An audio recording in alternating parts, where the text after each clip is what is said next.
As Evergreen Public Schools is asking voters to approve a replacement maintenance and operations levy and a new technology levy, we often hear the question, what is the difference between a bond and a levy?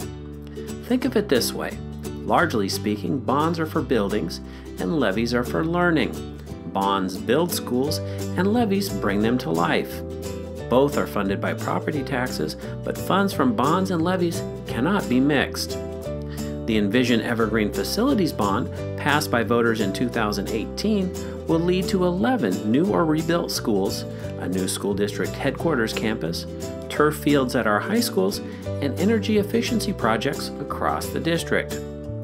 The two levies in front of voters on February 12th are a replacement maintenance and operations levy and a technology levy. Levies bridge the gap between state funding and the true cost of operating a school district.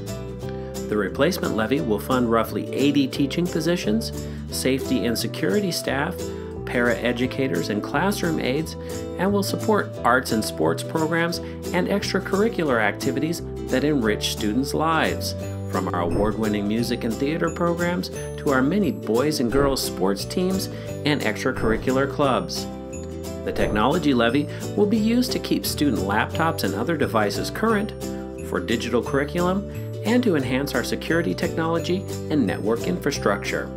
In order to pass, both levies must receive a 50% or more yes vote. And voters will want to know this: if they pass, the overall local schools tax bill will be about 40% less than the levy rate in 2018. Want to learn more? Visit our website at evergreenps.org/levy.